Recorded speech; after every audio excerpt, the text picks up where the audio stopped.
Hello everyone, welcome along to our webinar today. I hope you're all having a great weekend. My name is Mairead and I am from Ireland and I'm currently living in the west of Ireland.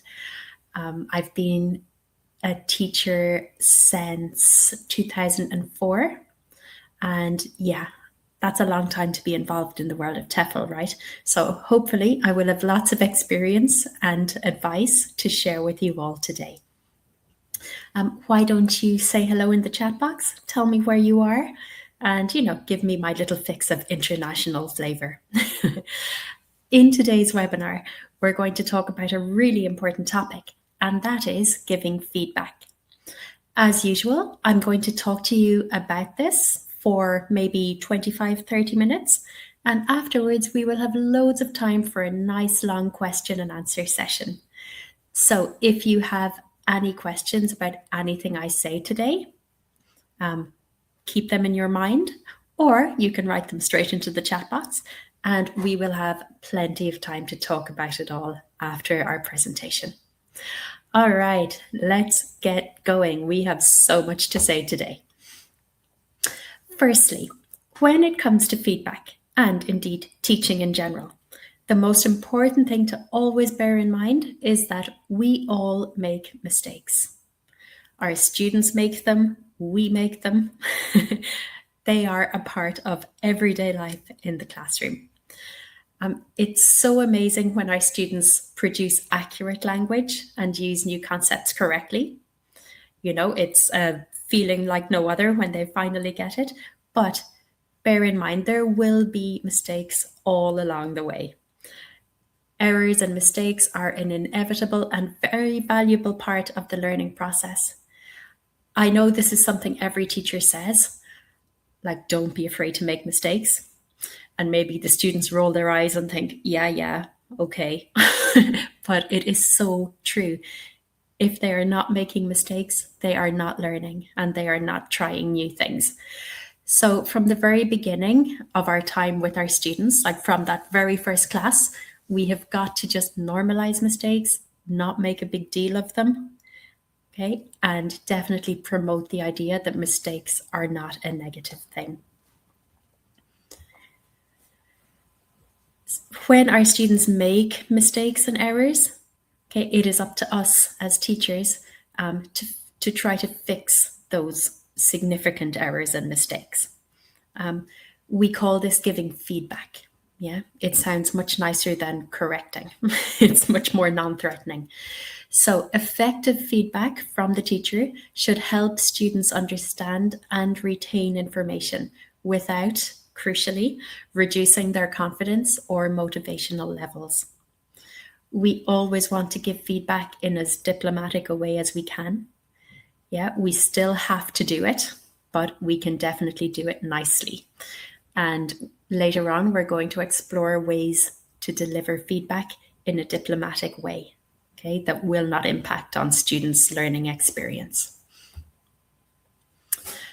Above all, we want to try to create a positive learning environment because students who feel supported are much more likely to take risks and use new language items.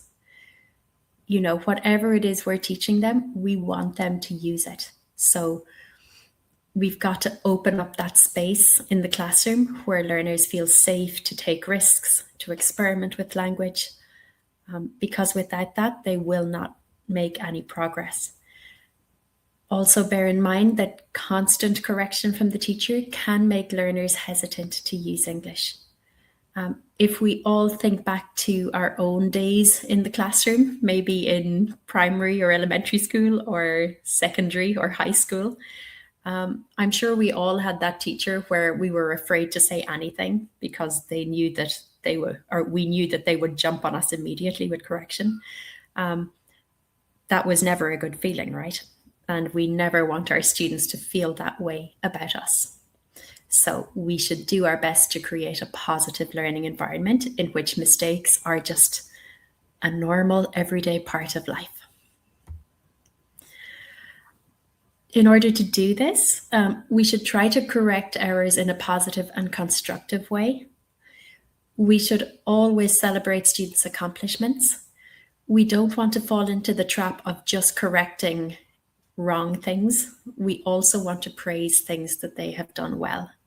So, you're giving an equal attention to the good stuff and the not so good stuff. Okay, students will really, really appreciate that. Your students should feel comfortable helping and being helped by their classmates. Peer correction is a wonderful thing. We will talk about that a little more later. If we can do these things, like if we can create a positive learning environment, we will be doing our students such a favor, okay? And they will definitely reap the rewards in terms of their language progress. It's really important for us then to find the right balance when it comes to feedback. We do not want to overcorrect, okay? If we correct our students too frequently, it is incredibly demotivating.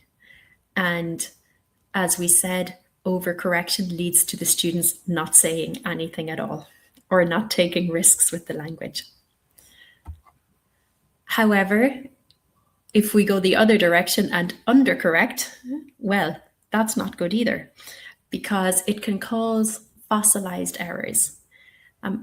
If an error is fossilized, it means that the students make it almost automatically, okay? It is so ingrained in their minds that they produce the incorrect form, without even thinking about it.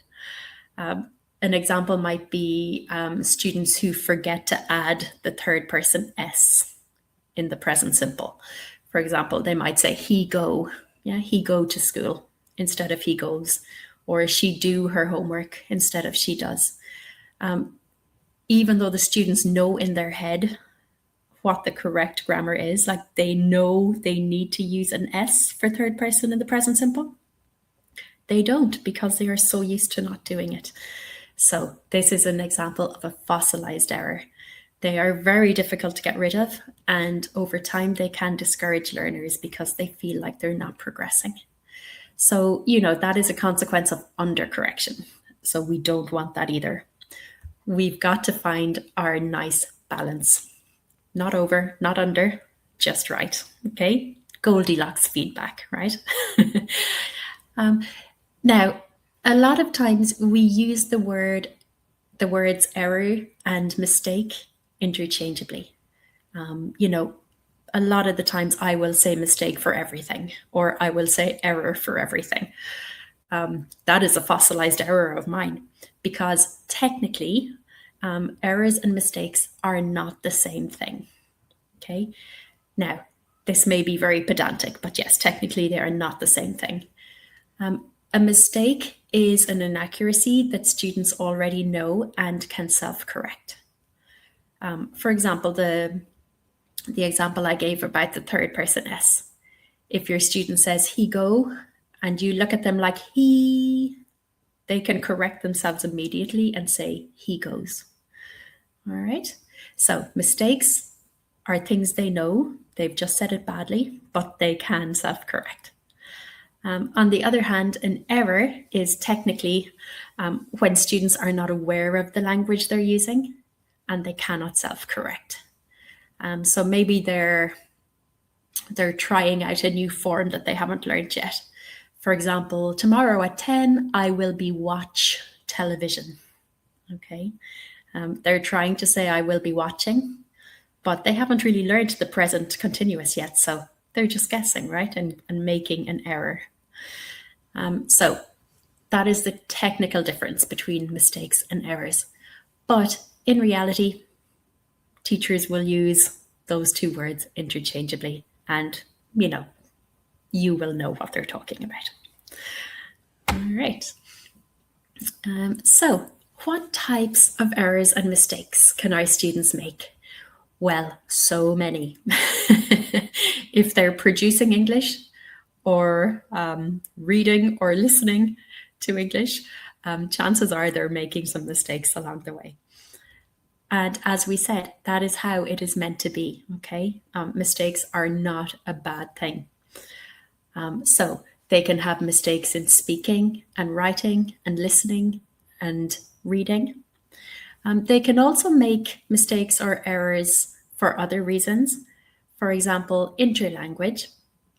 Now, interlanguage is a funny concept in that it refers to the gap between the student's first language and English. Okay. They're trying to say something that they don't know how to say yet. So perhaps they're drawing inspiration from their first language. Maybe they're translating directly from their first language into English. And as we know, that does not always work. In fact, it rarely works. For example, my Brazilian students, when they're talking about clothes, they would say, "I'm using my new shoes," instead of "I'm wearing my new shoes." It's just one of those phrases that they're trying to translate directly from Portuguese to English, but it doesn't correspond. So first language interference can be a huge source of mistakes and errors. And, as teachers, we don't need to speak or understand our students' first language, but it can definitely help when it comes to first language interference, because we can think immediately, oh, okay, that's why they're making this mistake, because that's how they say it in their first language. So, it can be useful to know where the mistakes are coming from, but even so, you don't need to speak your student's first language, okay? It can help though. So there are many ways in which students can make mistakes or errors, but they are all welcome. Okay, so let's think about then the types of corrections that we might have to make in class. And the type of activity the students are doing can definitely influence how and when we give correction as teachers, or how we give feedback. For example, imagine you are teaching a PPP grammar lesson. Okay, so you have presented a grammar topic, and now students are doing the controlled practice stage. Maybe you have a really nice gap fill prepared in which students can use the target language correctly. So in an accuracy-based activity like a worksheet or a very, very controlled speaking task, as teachers, we can happily correct the target language immediately. So as students are doing, for example, their worksheet, their gap fill, we can be walking around, reading what they're doing, and if we see a mistake in, for example, sentence number 2, we can say to that student, "Oh, look again at number 2. Okay, think about it some more." All right, we can draw their attention to it immediately, because that is what an accuracy-based activity does. Yeah, that is what it is for, to focus on the use of the target language. Okay, that is why I like to let students work individually on worksheets in silence during the controlled practice stage, because it gives me the chance to see what everybody is doing, and it allows me to direct their attention to incorrect work. So don't be afraid to do that during the controlled stage, because that is what it is there for. Okay, that is why we do accuracy-based activities. However, if you are in the free or the freer practice stage, the aim of the freer practice is to focus on fluency and language use, within the context of all the other things they know how to do in the language. Well, then I would not jump in and correct them when they're speaking in pairs or groups. Okay, I would just write down the error in my notebook. I would let them continue, and then we could address any language errors at the end of the stage. Okay, so how you give feedback and correction will depend on what the aim of that stage is. To recap, if it's an accuracy-based activity, feel free to get in there and correct immediately. Okay, if it is a fluency-based activity or a follow-on activity, Don't interrupt, just write it down, let the students continue speaking, and then address it later. I am a huge fan of delayed feedback when it comes to fluency-based activities. I believe we will talk about that a little more later on. So when it comes to how to correct, well, there is a sequence that we should try to bear in mind. Let's think about self-correction. That is prompting the student to correct their own mistake. Now, this is the ideal scenario, okay? If applicable, this should be our first option, because self-correction, it causes the student to really think about the language, and therefore it helps them to retain the information. And it also promotes that sense of learner autonomy. That is the student taking responsibility for their own learning. The more we can make them think and self-correct, the better. So if it is applicable, go for this first. If self-correction isn't applicable, or if it hasn't worked, if you've prompted them to correct and they haven't been able to, we can then move to peer correction. So peer here meaning the other students in the class. So peer correction provides a really nice, safe environment for shy or less confident students. And it also encourages active participation. So for example, say your student makes a mistake. Imagine they say, I make my homework after school. And you say, make your homework? Can you think of another verb? Okay, and maybe the student says, have my homework? And you might say, not have. That's a good try. Can anybody help? And then look around the room, okay, and let the other students offer the correct answer. This is what we mean by peer correction.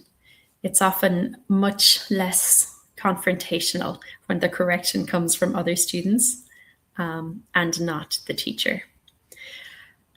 Now, of course, it won't always be possible to engage peer correction.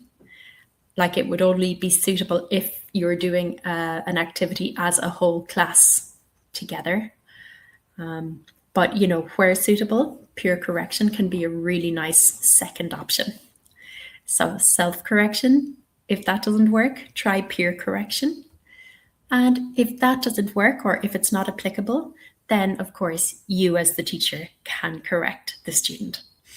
I would say though, this should be a last resort. Okay, you should definitely try self-correction first.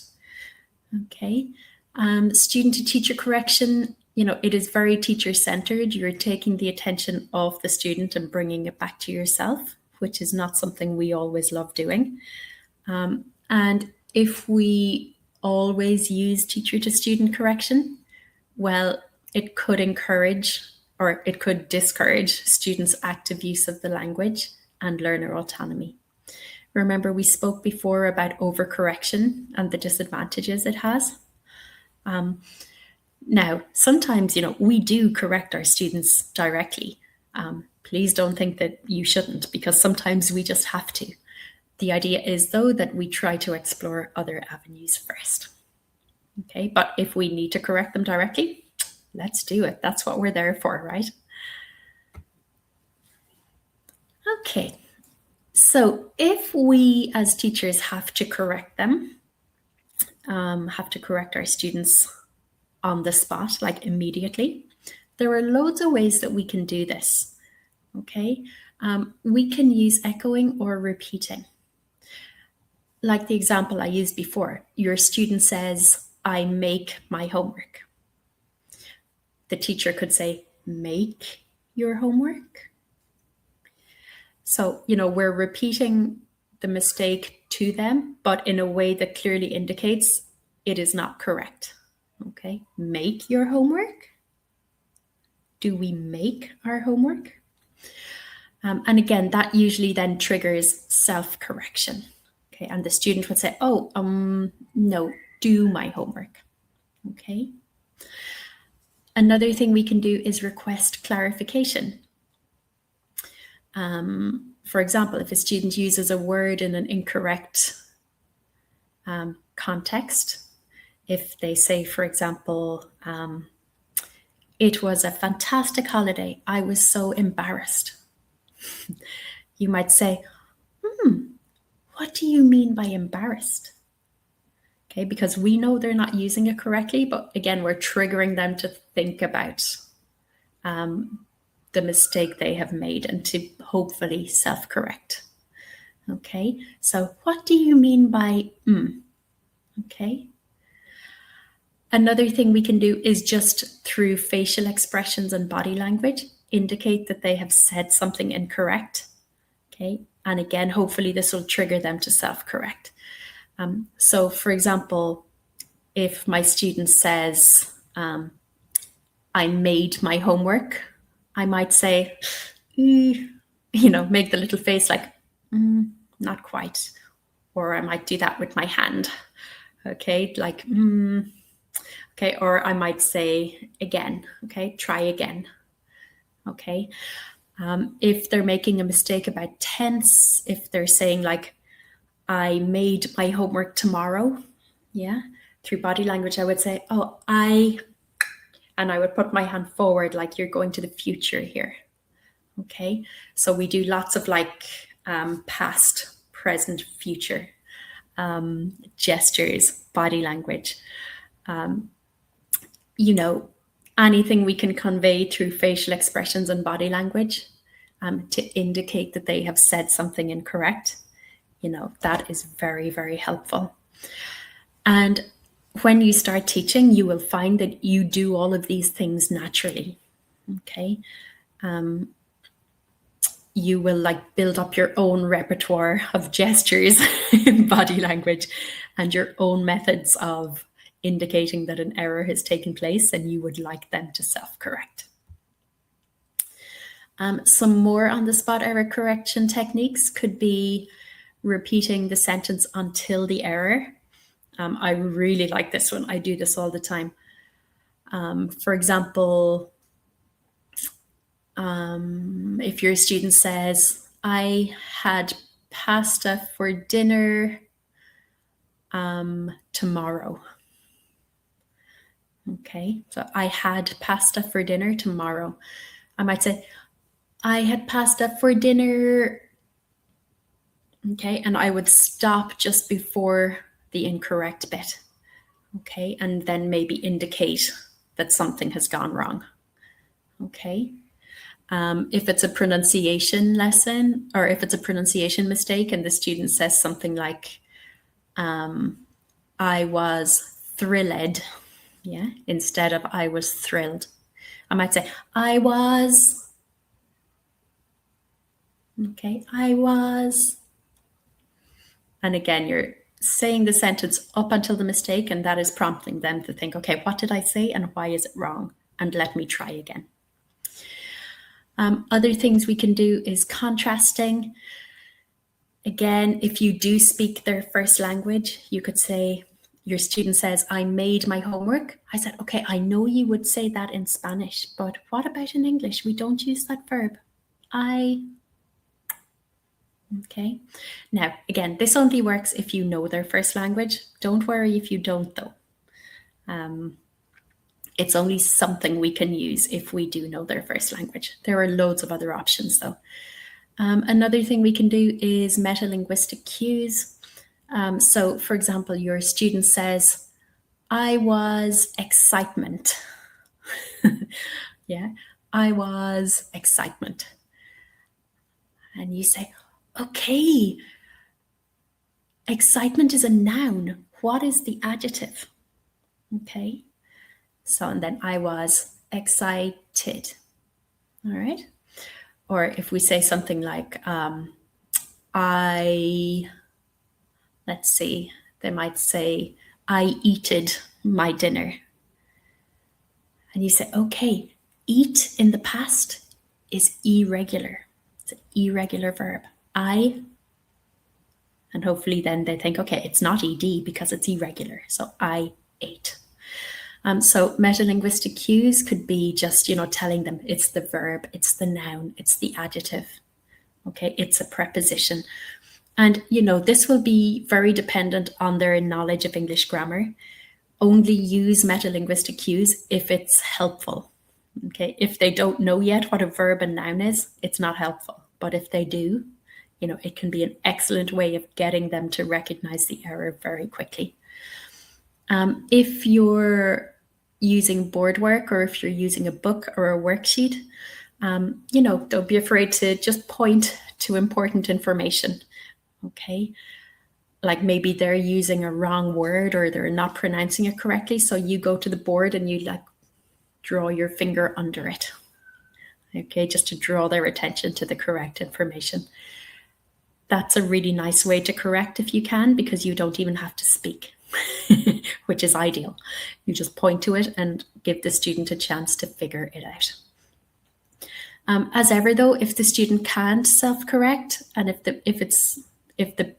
peer correction is not suitable, or if their peers don't know either, you can absolutely tell them the right answer. Okay, but yeah, give them the chance to self-correct first. Okay, earlier we spoke about delayed error correction, and we would normally do this like during a fluency task or a follow-on task or a freer practice task. Usually when students are working in pairs or in groups, they're speaking together, they're having conversations, maybe they're doing role plays, but hopefully they are fully engaged in producing and speaking English with some degree of fluency and expansion. Remember, in that case, we said we don't want to cut their flow. We don't want to interrupt them and correct. So instead, we will walk around, listen to them, note down errors in our books. And then when the activity is over, like when the students have spoken to each other, when they've completed the task, then as a way of feedback, you can conduct some delayed correcting techniques. My favorite one is to write errors on the board, be it a whiteboard or a digital board, whatever you've got at your disposal. You can write up the sentences with mistakes as you heard them. Okay, obviously don't name any names. Don't say, oh, Maria, you made this mistake. We definitely do not want to do that. We don't want to put anyone under the spotlight.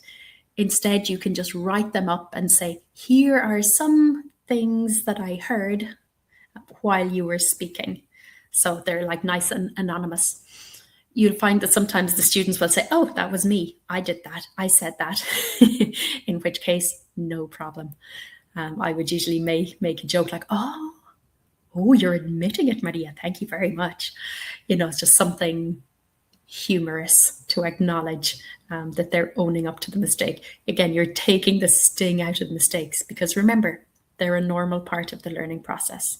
They're nothing to worry about, nothing to be ashamed of.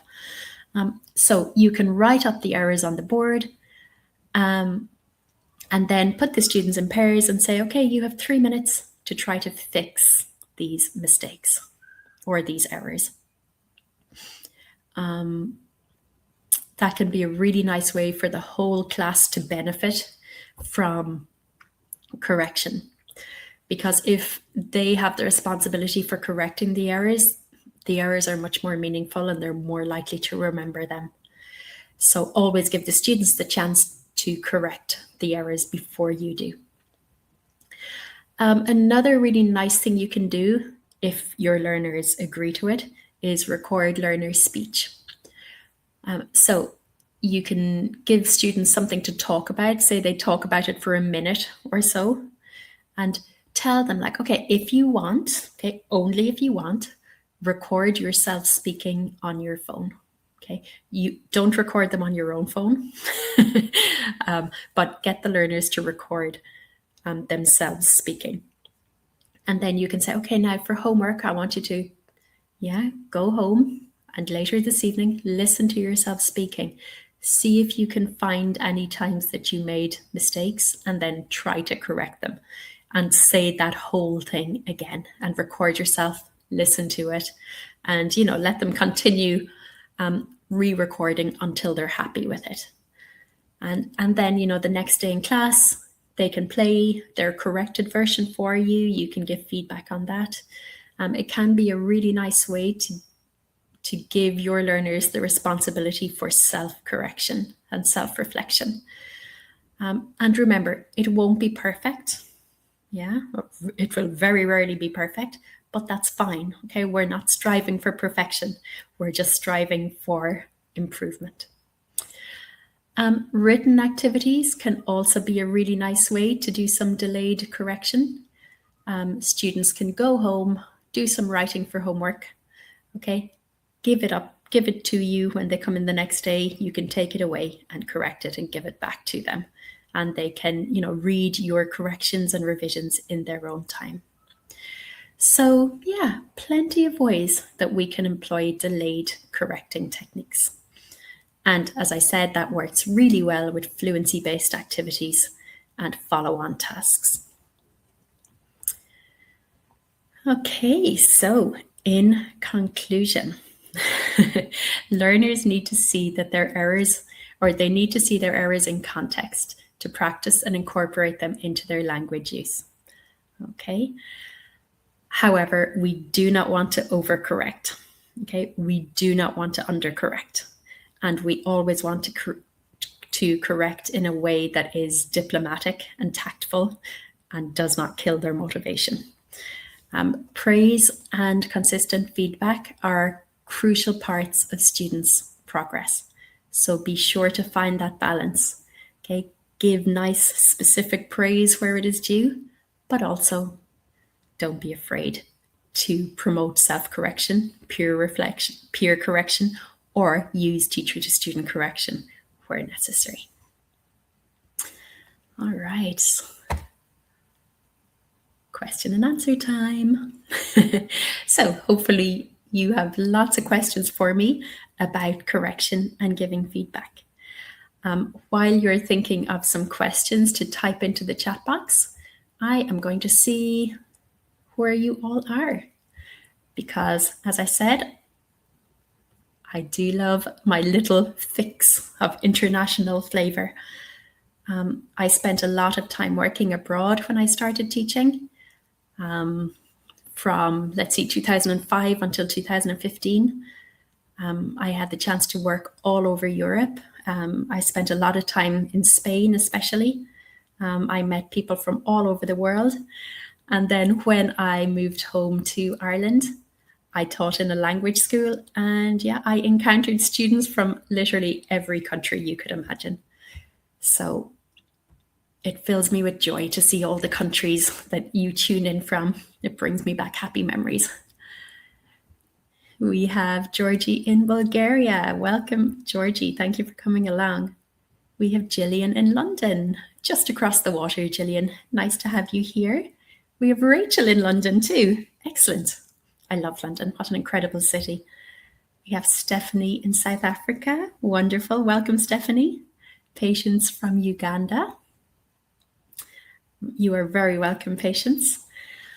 I was listening to a singer called Jimmer Bolden.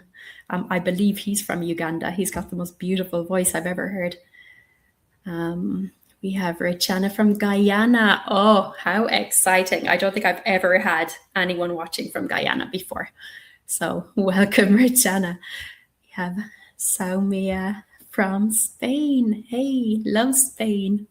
I lived in the north of Spain and then in Andalusia for many years. So say hello to Spain for me, Saumia.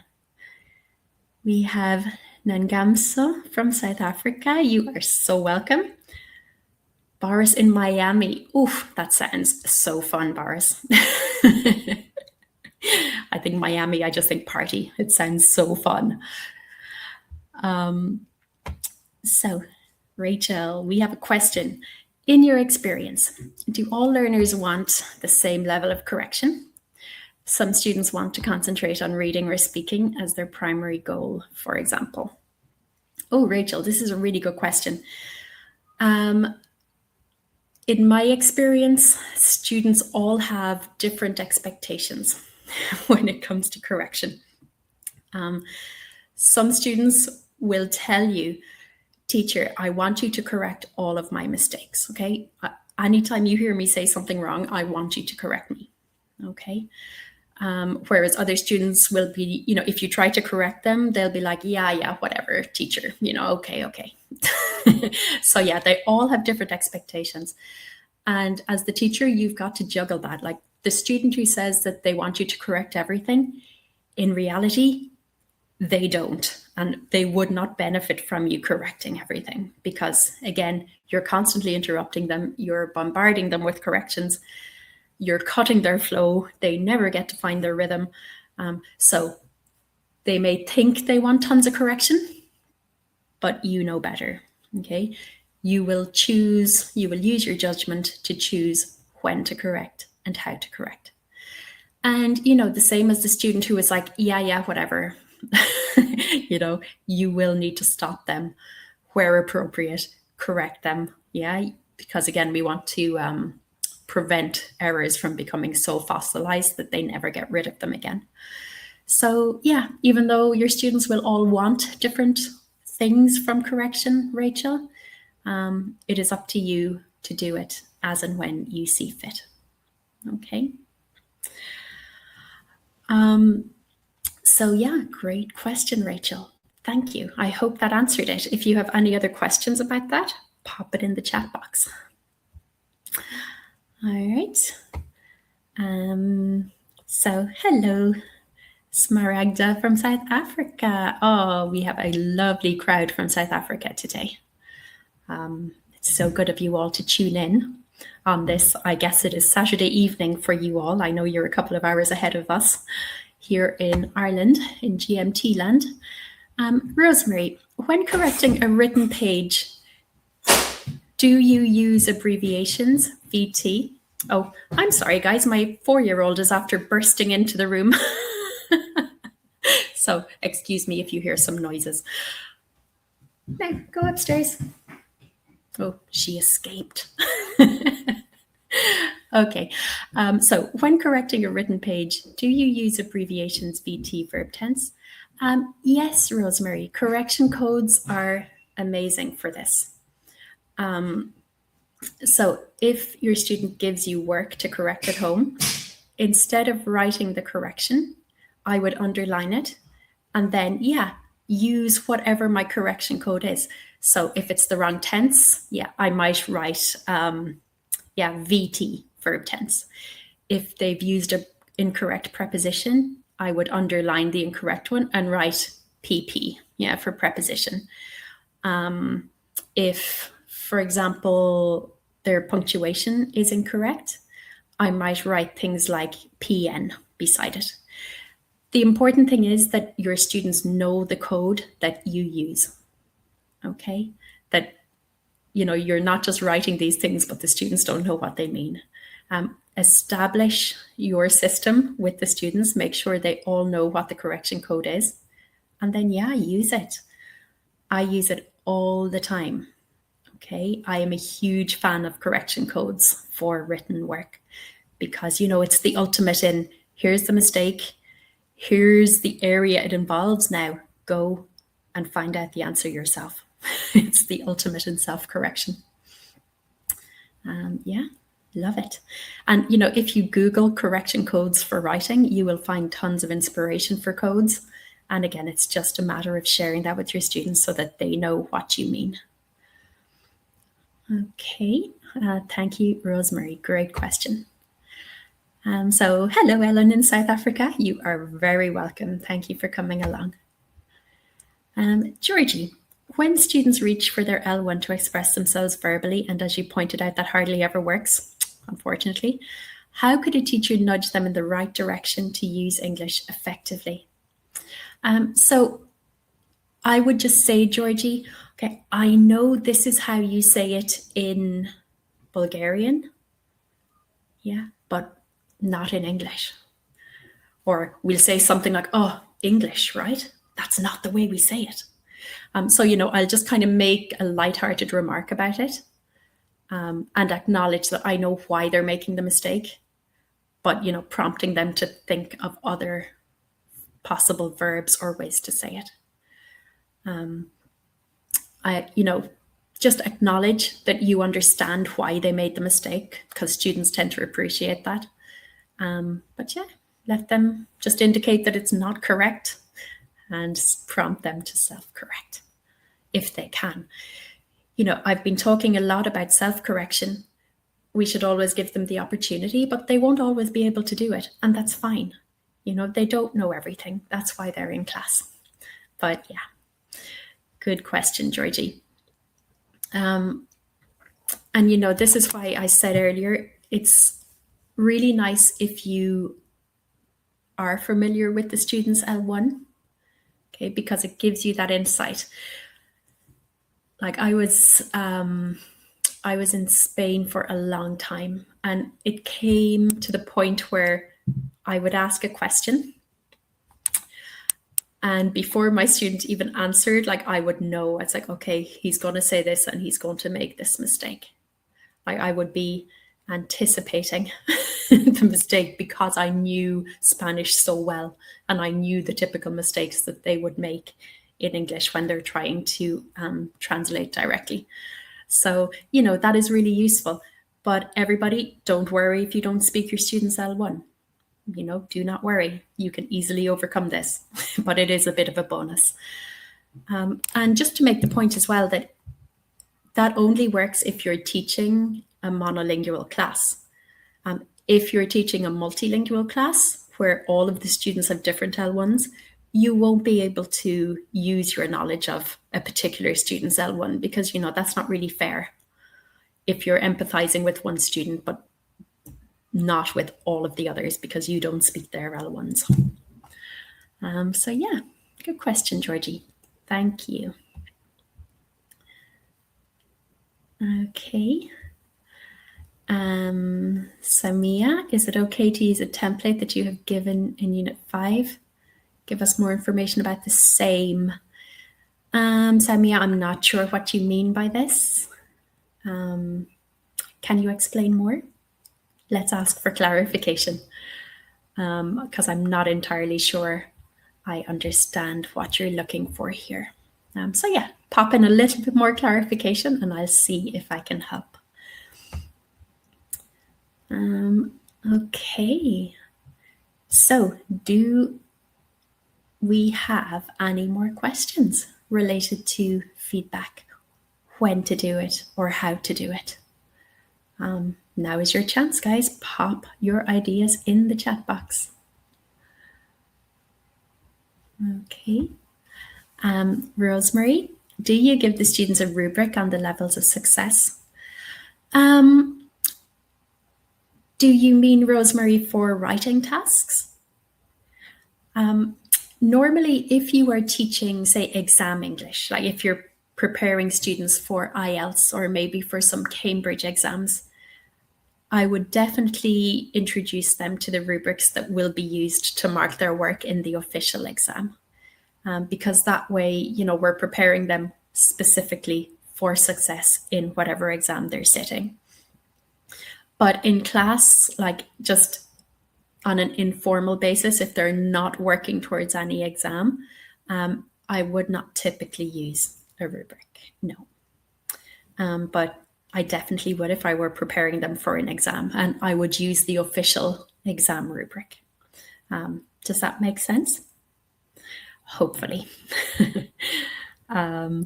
So yes, okay, so for writing tasks, yeah. Yeah, not typically, just for exam preparation classes, then we would definitely use the rubric. All right, very nice. Exam English can be a wonderful niche to get yourself involved in. I don't know if any of you are familiar with, international standardization exams or international proficiency exams like IELTS or Cambridge Advanced or Cambridge Proficiency. Students need to prove their level of English for so many different reasons. maybe for education in an English-speaking country, maybe for visa purposes. It's definitely a very interesting niche to get involved in if you find that you are quite an analytical, structured person. I love exam English and all of the various rubrics because it really allows you to deliver like targeted teaching. Okay. So, any other questions? We still have some time left. Okay, I don't think there are any more at the moment. So let's recap then. Let's recap on what we said, what we talked about today. So when it comes to correction, okay, we really need to find our balance. We do not want to overcorrect. We do not want to undercorrect. Okay, whenever possible, we should prompt our students to self-correct. If that doesn't work, if applicable, try some peer correction. And if that doesn't work or is not applicable, then we can absolutely go to teacher to student correction. Okay. The best way forward is to indicate that an error or a mistake has happened. We talked about loads of ways of doing that, whether it's repeating the mistake back to them, whether it's using facial expressions, whether it's repeating up to the point of the error. Just as long as our students know that something has gone wrong and they have the opportunity to fix it, all will be well. We always want to correct as diplomatically as we can, okay, because we don't want our students to feel like they can't open their mouths around us. Okay, we definitely want them to feel safe and free to use new language, to experiment with it. And, mistakes are just a part of that. Okay, that is definitely the culture that we want to promote in our classroom. If you do speak students' first language and you're in a monolingual group, by all means, okay, use your knowledge of their L1 to bridge the gap to English, okay? If you're in a multilingual group though, or if you don't speak their first language, that is no problem, okay? Just follow the other steps when it comes to correction. And, as teachers, we can absolutely own up to our own mistakes too. Like when I'm writing on the board, there are always some words that I spell incorrectly. Like talk about fossilized errors. For me, it's the word medicine. Like sitting here now, I can tell you it's MEDIC. Like I know this, but put me in front of a whiteboard, I will always hesitate. Like it's MEDEC or IC, even though I know it's IC. It's just something my brain does. So if you make a mistake in the classroom like that with spelling or with anything, don't try and cover it up. Say, oh my goodness, look at this word. It's not right, is it? What should it be? So, own your own mistakes. Sometimes with a new class, I'll make mistakes on purpose, just so they can see like that I see the mistake, I own the mistake, I'm fine with it. It's not a big deal. Okay, that can go a long way towards, getting your students on side and showing them that making mistakes is not a big deal. It doesn't matter. We acknowledge it, we correct it, we move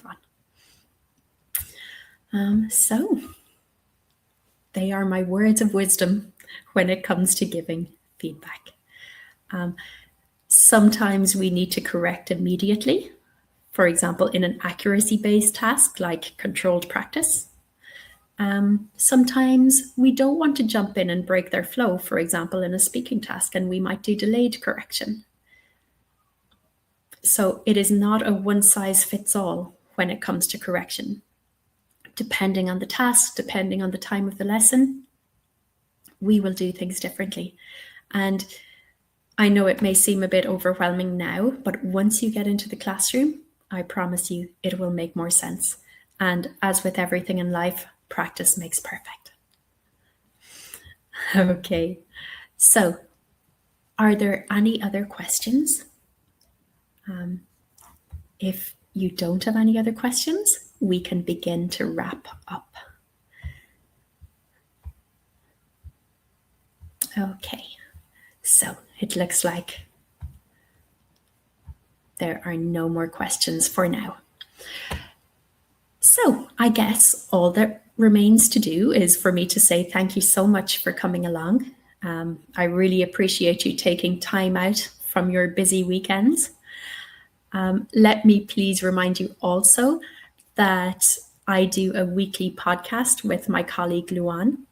Our podcast is called TEFL Unlocked, and every episode, every week, we talk about a different aspect of TEFL. Some episodes are about looking for jobs, some are about interviews, some are about classroom management. Some are about teaching vocabulary or grammar or skills. Every week we talk about something different. So please look us up on Spotify or Apple iTunes or wherever you get your podcasts. Search for TEFL Unlocked. As ever, this webinar will be posted on our YouTube channel. Okay. It should be up there within the next couple of days. Go along to YouTube, search for the TEFL Academy, and you will find hundreds, I think, at this stage, hundreds of webinars on every topic you could possibly imagine. As always, we want to give you webinars on topics that are useful to you. So if you can find a moment to please leave your thoughts on this webinar, we would really, really appreciate it. We have a very, very quick survey that you can complete if you wish to let us know what you think, what you would like to see in future, etc. So you can either scan the QR code or I will type this very long link into the chat box so you can get there a little easier.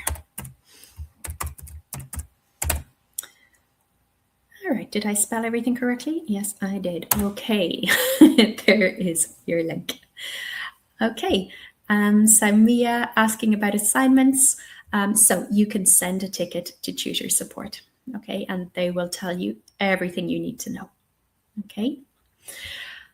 All right, so thank you so much for coming along, everyone, and hopefully I will see you all again soon. All right, thanks for coming along. Bye.